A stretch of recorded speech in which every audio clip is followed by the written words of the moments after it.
Welcome to a new edition of the Neon Jazz interview series with LA-based jazz singer Staci Griesbach on the new 2021 CD, My George Jones Songbook. This album commemorates the 90th birthday of the country music icon as she reimages his music as a tribute album available everywhere on September 10, 2021. We talk about her country to jazz niche, COVID-19, and so much more. Enjoy the interview. First and foremost, thank you for sending the music. Thank you for talking about the music. I appreciate it. Well, yeah, terrific. Well, thanks so much for having me. Like I said, I'm so excited that I have more music coming out. I mean, if there's one thing that we could do during the pandemic and while we were kind of sequestered, it was really kind of focused in the studio and get focused with, building up, a recording, building up my catalog a little bit. And, I was thrilled with my Shania release, following up with my Patsy Cline tribute. But this year, well, actually, if I know you didn't ask me a question yet. But you're fine. But, I like to chat. It's interesting because when I bring up Shania Twain, that album actually was sort of a side path when I was already working on George Jones. So this George Jones project started before, actually at the start of the pandemic, in March of 2020. I think it was like the weekend before the pandemic was kind of announced, or when we had that shutdown, that I had my first arranging session with Jeremy Siskins, and we worked on He Stopped Loving Her Today, and that was the first arrangement. And so, yeah, it's kind of surreal, but it's awesome that I've been able to kind of, put down a couple really, as I like to think they're strong recordings while we're in this global pandemic and not able to really go out and do much. It's funny you mentioned Jeremy, because before this happened, he had a book and a CD that came out right before all of this happened. Literally, I got it in early March, and I always remember how crystallized those CDs that I got right before this happened were. And he was one of them, and we talked about it. So anyways, it's funny you mentioned the pandemic in the beginning, and I really remember that release. And I think up front, you mentioned Patsy Cline, you mentioned Shania Twain, you mentioned the new one with George Jones. You're in a very specific kind of niche, so to speak, of what you're doing in the world of jazz. I don't know that I've ever experienced or talked to anybody that has done what you're doing, and you're covering a genre that you would never think would blend with jazz. And I want to know, before we actually get into this specific project, overall, as you cover this genre in another genre, how did all of this come about, and why does it continue to make sense for you? Thank you for that. I mean, and thank you for recognizing it. I mean, I think when I released my Patsy Cline album, some people probably thought it was a novelty. And for me, it is more a path. When I started singing, gigging around Los Angeles and, playing in my first residency was probably about 7 years ago now. And we, every Friday night you'd go and you'd call tunes and you'd play the Great American Songbook, and it was lovely. It's what jazz singers do. But I realized when I was doing that, when I was gigging, that I was missing something. I would leave the venue at the end of the night and I would feel like, as an artist, you want to be able to share a part of you, and you want the audience to receive that and share their energy back with you. That's kind of that give and take that happens, makes it so rewarding for both parties.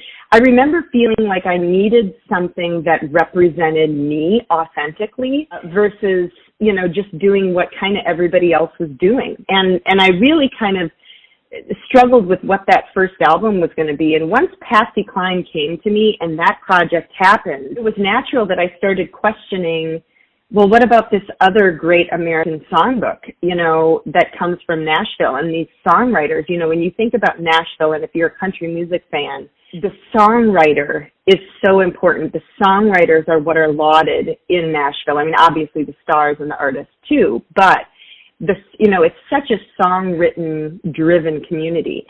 And I started thinking about, well, that's very similar to the Great American Songbook, right? We laud Cole Porter and Irving Berlin and the Gershwins. And if you look at the catalog of Ella Fitzgerald And everything that she did throughout her career was really, looking at those songbooks.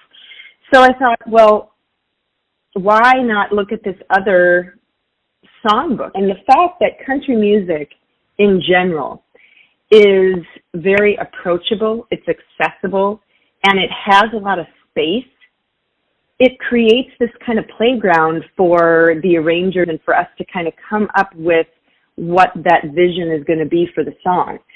So, yeah, you're right in the sense that this is sort of a path that, for me, feels authentic because I grew up loving country music. And I kind of feel like there's other people out there like me. The country music listener fan base is huge, right? We know that. There's no surprise to that. And we know that, jazz is a format who, has a lot of loyal listeners, and the listeners continue to grow, and students are continuing to learn jazz all over the world. My question is just, and I guess my proposition with this path I'm taking is, can we bring some of these country music fans over into the jazz format? And can we introduce these two genres to each other? And I hope I can do that, or at least start something. Yeah, and I think that's totally valid. And I think that's totally something that could take place because there's a level of all of this that can kind of cross-populate.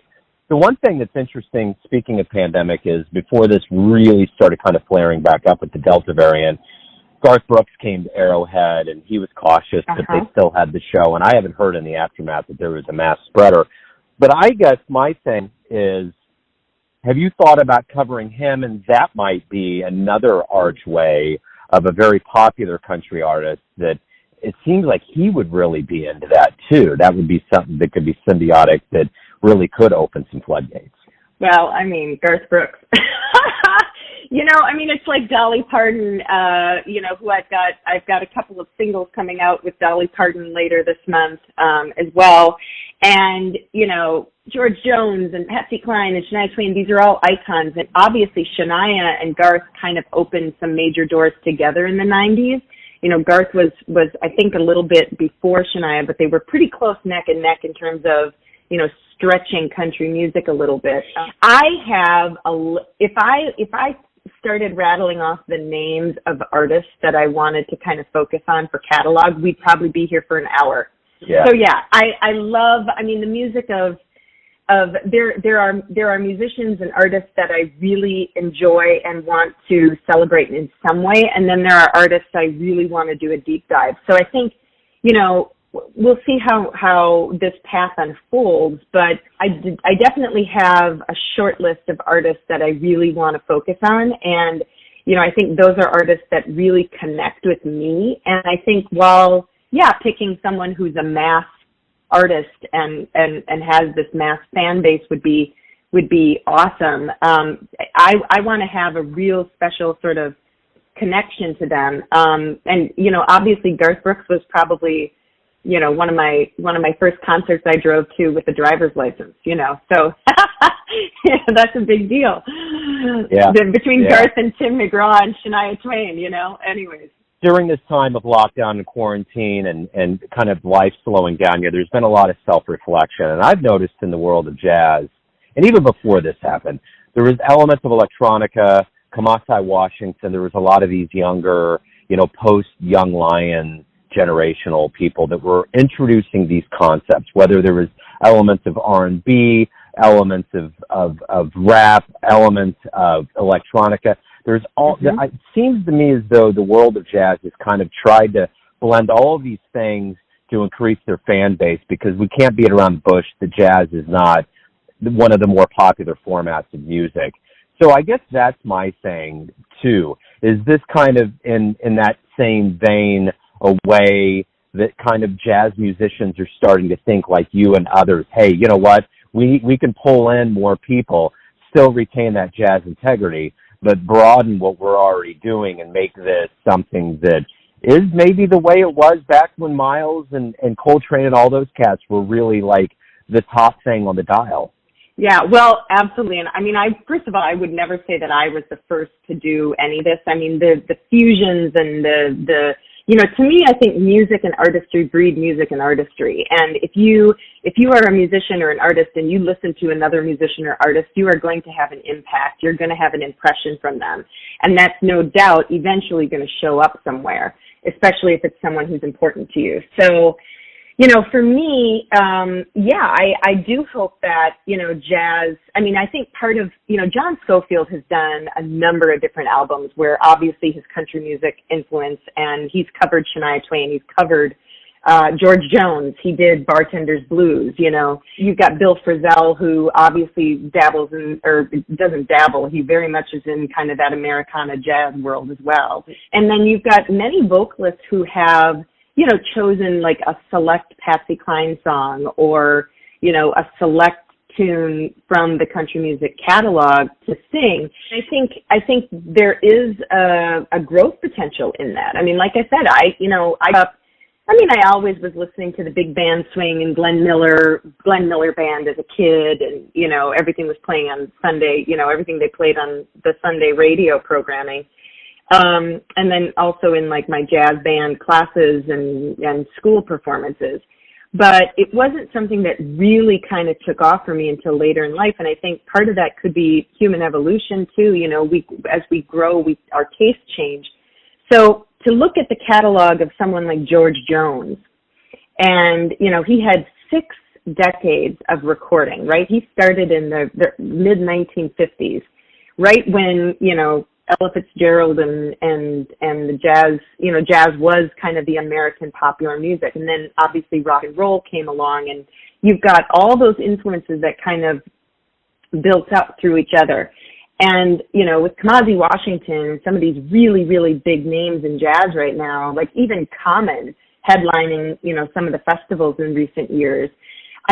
Obviously rap and R&B have found their way into the jazz format. And so, my hope is that, more artists kind of look to country music, and we as a collective can try to figure out, how do we combine these, not combine, but how do we complement these two genres and, introduce new fans to the music? Yeah. No, I dig it. So as we kind of start, even with things the way they are now, things are still opening up. I know even in Kansas City, I've been able to go out and see some live shows. My wife and I are very into the live jazz scene, and we've been out there, and we were even out at the Green Lady recently, which is wonderful. So I know things are opening up, but I guess my question to you is, what do you hope we all kind of collectively realize about the power of music, because we've been away from it for so long, as we do return, as you get to present this new album, and as we all kind of wake up? Oh my gosh, I love your questions. They're so deep. I feel like we go to therapy session with Joe when we come on and do these interviews. Your podcast or your show should not be called Neon Jazz. It should be called Therapy Jazz or Jazz Therapy. I appreciate that. I appreciate that. I think, you bet. Listen, it's been tough, right? And especially, listen, I'm a single gal, and I think a lot of musicians where they have a spouse or they have a close person that they, are with in terms of that's a musician themselves, they're able to do a lot more. My jazz piano is it's there, and to someone they would say, hey, you can go and accompany yourself, you're fine. But I hold a little bit of a higher standard. Working with someone like Jeremy Siskind and Tamir Hendelman and Mara Ruiz, it's like, you kind of pale. You can't even, there is no comparison there. But anyway, so I just felt like, over the pandemic, it was a little bit tough for me, to do a lot of individual things. I think if you're a vocalist and you I think all vocalists, I'm hoping that someday I'll be sitting down at the piano and playing and accompanying myself, and that's my ultimate goal. My hope is that with people coming back and showing up for live music again, that we'll appreciate it, and really kind of not take it for granted. I think the music industry, we get like 0.01 cent for every stream. The business model by which money is a value system. And so when you put down $20 for someone's album or $10 for someone's album, That's a value exchange. You're saying, hey, listen, I value what you're doing, and I want to, encourage you and continue, to support you. It's you're saying that you value someone's work. And it's the same thing, with this bigger streaming and the music industry. It's an ongoing conversation, and clearly one that I think a lot of artists are frustrated with. So my hope is that, what has kept us through the pandemic has been, our Netflix accounts and our Spotify accounts and, all these bigger platforms by which we can kind of escape. We can listen to a record and go somewhere in our minds. We can watch a movie and we can be transported and escape from whatever daily issue we have. And so I think, I hope everybody kind of takes stock in their value system for music. And if you like an independent artist, support them, buy their record. Make sure that you're sharing their music on social media and spread the joy and the love, because we all kind of need it at this point. I agree, and that's such a triumphant thought to end on. I guess my one final question to you is, I find the genre interesting with George Jones and with Shania and Patsy Cline. The interesting thing about Kansas City is it's a jazz town, but there's a huge country fan base. And, you're in L.A., and you've had a history here in Kansas City. What do you see as kind of the market share in Kansas City, the reception versus other parts of the country? Are you seeing it more concentrated here? Actually, I've had a very good response, throughout the country. There are definitely sort of pockets that do pop out. But, for me, I think it is interesting to kind of, now that I'm on my third album on this path, to kind of see that there is interest from both sides. And I think that's very reassuring to me. And my hope is with George Jones, it's kind of a surprising icon. Patsy Cline was someone who, arguably anyone that is a jazz fan knows Patsy Cline, her brand. She's such an icon, partly because, she had such a short time with her catalog and she made such a big wave, and she had such a powerful voice. But naturally, people could hear her voice in the style of jazz.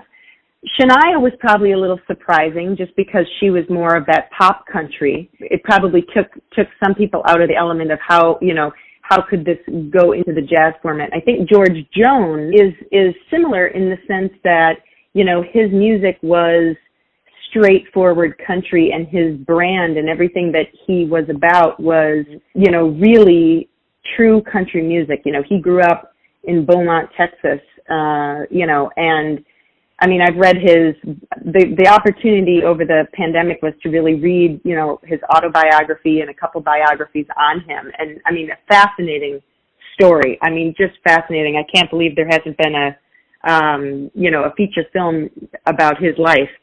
That said, I think, by showing this juxtaposition, and having fans, if they're interested, go listen to George Jones' catalog, then listen to, my George Jones Songbook, and you'll see the magic that can be done with these songs. And the fact that, Walk Through This World With Me was transformed into a beautiful bossa nova.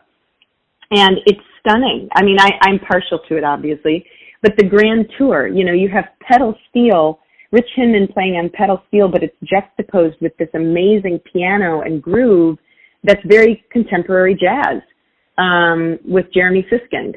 And then you have, Golden Ring and The Race Is On, which is in 5/4, kind of a tip of the hat to Dave Brubeck. So, there's really a lot that can be done with music. When you have a great song and you have a great lyric and you have a great melody, it's amazing what you can do to stretch them. And I think my hope is just to show that, to demonstrate that the Country Music Songbook is somewhere that we can go to explore our jazz voice as much as the Great American Songbook. And hopefully I will do both, Staci, thank you for opening up about the album and this world we live in. Good luck with everything. I appreciate it. Well, thanks so much, Joe, and I can't wait to come to Kansas City when things get a little bit quieter and we can travel around a little bit more. Thanks for listening and tuning in to another Neon Jazz interview, where we give you a bit of insight into the finest singers and players in L.A., Kansas City, and spots all over the world, giving fans all that jazz. And thanks to Staci for her time, energy, and music. If you want to hear more interviews, go to Famous Interviews with Joe Domino in the iTunes Store. Visit neonjazz at youtube.com, and for everything Neon Jazz all the time, go to the neonjazz.blogspot.com. Until next time, enjoy the jazz, my friends. Yeah, the winner loses all. Yeah, the winner loses all.